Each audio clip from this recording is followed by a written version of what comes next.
हर साल 15 अगस्त के दिन देश अपना स्वतंत्र दिवस मनाता है। ये दिन होता है उन वीरों जवानों को याद करने का जिन्होंने देश को अंग्रेजों से गुलामी से आजादी दिलाने में अपना सर्वोच्च न्योछावर कर दिया। दोस्तों, अगर आप हमारे चैनल पर नए हैं तो आप हमारे चैनल को सब्सक्राइब कर दीजिए और बेल नोटिफिकेशन दबा दीजिए ताकि आने वाले वीडियो का नोटिफिकेशन आपको मिले, और वीडियो को व्हाट्सएप ग्रुप और फेसबुक पर शेयर जरूर करें।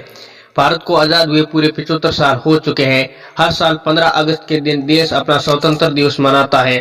ये दिन वो होता है जो वीर जवानों को याद करने के लिए जिन्होंने देश को अंग्रेजों की गुलामी से आजादी दिलाने में अपना सर्वोच्च न्योछावर कर दिया था। और 15 अगस्त 1947 को हमें ब्रिटिश शासन के 200 साल के राज से आजादी मिली थी। तब से लेकर 15 अगस्त के दिन देश आजादी का पावन पर्व सेलिब्रेट करता रहा है।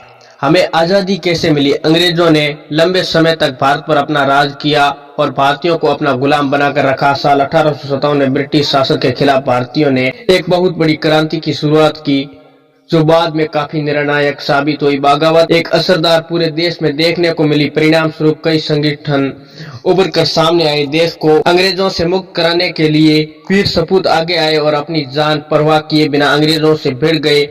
इनमें से कई वीर सपूत शहीद हुए और कई नेताओं को जेल भी जाना पड़ा।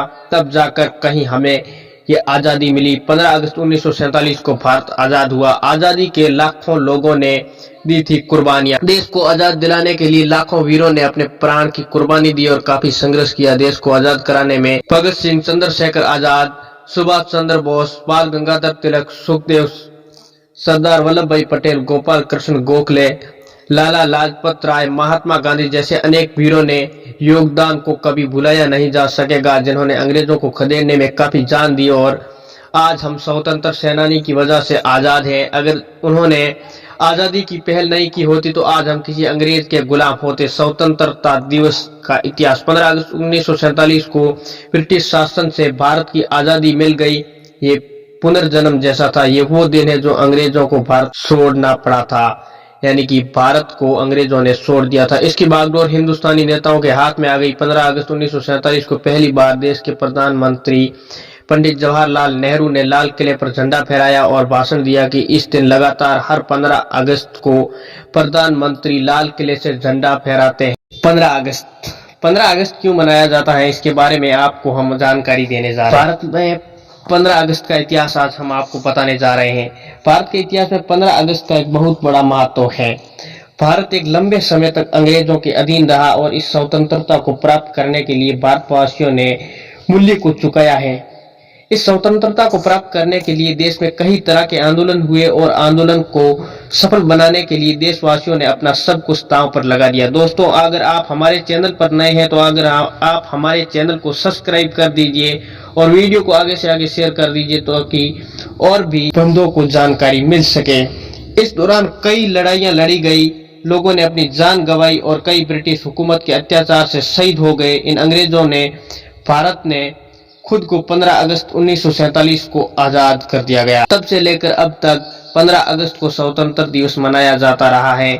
इस आजादी के समय अंग्रेजों ने हिंदुस्तान को 2 भाग में बांट दिया था। भारत की आजादी के पंडित जवाहरलाल नेहरू भारत के पहले प्रधानमंत्री के रूप में स्थापित हुए। इस दिन सारे भारत में पावन उत्सव का माहौल रहता है। स्कूल, कॉलेज, कार्यालय आदि स्थानों पर झंडा वर्धन का कार्यक्रम आयोजित किया जाता है। इस लोकतांत्रिक उत्सव वर्जित वर्णन पर यह किया जा रहा है। भारतीय स्वतंत्रता का एक बहुत बड़ा विस्तृत इतिहास है। इसका इतिहास आंदोलन और बलिदान से भरा पड़ा है। 17वीं सदी के आसपास भारत में यूरोपीय व्यापारियों का अपना आउटपोस्ट बननी शुरू हो गई थी। यहाँ पर सभी तरह की भावनाएं होने की वजह से इनका व्यापार बहुत अच्छे से स्थापित हो गया। धीरे धीरे इन्होंने यहाँ अपने मिलिट्री फोर्स भी तैनात करना शुरू कर दिया। समय के साथ इनकी लालच बढ़ती गई और ये पूरे देश पर अपनी सत्ता स्थापित करने की कोशिश करने लगे और अंग्रेजों में भारत में ईस्ट इंडिया कंपनी की स्थापना की और अपनी राजधानी कलकत्ता को बनाई। इस समय भारत में मुगलिया सल्तनत कमजोर पड़ने की वजह से भी अंग्रेजों ने आसानी से भारत में अपनी पकड़ बनाना शुरू कर दी और समय के विशेष मुद्दों को वर्णन नीचे किया जा रहा है। दोस्तों, आप वीडियो के साथ हमारे बने रहें। सन 1757 में बंगाल का नवाब सिराजुद्दौला की सेना ने ब्रिटिश ईस्ट इंडिया कंपनी की सेना से युद्ध किया और इस दौरान युद्ध सिराज हार गया। इसके बाद ब्रिटिश ईस्ट इंडिया कंपनी ने भारत में पूरी तरह से अपनी पकड़ बना ली। सन 1764 में बक्सर के युद्ध के दौरान भी अंग्रेजों को सफलता प्राप्त हुई, जिस वजह से बंगाल, बिहार, उड़ीसा प्रशासन पर अंग्रेजी शासन हावी हो गई। सन 1857 की क्रांति। सन 1857 की क्रांति की भारतीय स्वतंत्रता संग्राम में बहुत बड़ा महत्व है। कई इतिहासकार का मानना है कि यह क्रांति भारत में अंग्रेजों को आजादी की पहली लड़ाई थी। यह लड़ाई पूरी तरह से ब्रिटिश ईस्ट इंडिया कंपनी के विरुद्ध थी। ऐसा माना जाता है कि इस क्रांति के आरंभ मंगल पांडे की बगावत से आरंभ हुई। मंगल पांडे ब्रिटिश रेजिमेंट का एक सैनिक थे। यहाँ पर इस्तेमाल किए जाने वाले कारतूस में गाय के मांस की चर्बी लगी थी। मंगल पांडे ने इस वजह से कारतूस का प्रयोग करने से इनकार कर दिया और गाय को बचाने के लिए ब्रिटिश सेना के खिलाफ बगावत शुरू कर दी। इन्होंने इस बगावत में बारकपुर रेजिमेंट के सबसे बड़े अफसर की हत्या कर दी। इस घटना से सभी शोषित भारतीय लोगों के बीच क्रांति के ज्वाला भड़क गई। समय की समस्त देश में आग की तरह फैल गई, किंतु क्रांतिकारी मंगल पांडे के जीवन का अंत हो गया क्योंकि ब्रिटिश ने उन्हें फांसी की सजा दे दी गई थी, जिससे वे स्वतंत्रता की लड़ाई लड़ते लड़ते शहीद हो गए। वे बेहतर योजनाएं न होने की वजह से क्रांति विफल हो गई। योजनाबद्ध महत्वपूर्ण क्रांतियां भारत से अंग्रेजों को भगाने के लिए फिर से कई योजनाबद्ध क्रांतियां शुरू हो गई। लोगों को राजनीतिक स्थितियों से अवगत कराने के लिए जागरूक करने का काम किया जाने लगा। इस समय कई तरह की संस्थाओं की स्थापना की जा रही थी। दादा भाई नौरोजी ने सन 1857 में ईस्ट इंडिया एसोसिएशन की स्थापना की और सन 1857 में सुरेंद्र नाथ बनर्जी ने इंडियन नेशनल एसोसिएशन की स्थापना की। इन संस्थाओं की सहायता से लोगों में एकता लाने में कार्य किया जाने लगा। इसी दौरान 1885 में इंडियन नेशनल कांग्रेस की स्थापना हुई। इंडियन नेशनल कांग्रेस में कई तत्कालीन दिग्गज नेता शामिल हुए। महात्मा गांधी के नेतृत्व में सावनी अवज्ञा आंदोलन, चंपारण सत्याग्रह, दांडी मार्च, भारत छोड़ो आंदोलन हुए। इस आंदोलनों से अंग्रेजी हुकूमत की जड़ें हिलने लगी। भारतीय स्वतंत्रता आंदोलन। विख्यात स्वतंत्रता सेनानी। भारतीय स्वतंत्रता आंदोलन। भारतीय स्वतंत्रता आंदोलन देश में हर जाति, धर्म और सबके लोगों को हिस्सा लिया। इन लोगों के नेतृत्व करने में जिम्मेदारी जिन लोगों पर उठाई उनके नाम अक्सर याद किए जाते हैं। महात्मा गांधी के साथ स्वतंत्रता आंदोलन में लाला लाजपत राय, बाल गंगाधर तिलक, गोपाल कृष्ण गोखले, श्री औरबिंदो घोष, नेताजी सुभाष चंद्र बोस, भगत सिंह, चंद्रशेखर आजाद, सूर्य सेन, बटुकेश्वर दत्त आदि थे।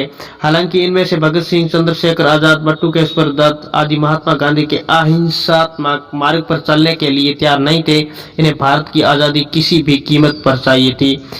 इसी तरह नेताजी सुभाष चंद्र बोस ने भारतीय स्वतंत्रता संग्राम में अपना अलग रास्ता अपना लिया और आजाद हिंद फौज की स्थापना कर ली। आजाद हिंद फौज नेताजी सुभाष चंद्र बोस द्वारा संगठित सेना थी जो ब्रिटिश शासन से भारत को मुक्त कराने के लिए काम करती थी। इस सेना का जापान के साथ गठबंधन था क्योंकि द्वितीय विश्व युद्ध के दौरान जापान ब्रिटिश सरकार के खिलाफ लड़ रही थी।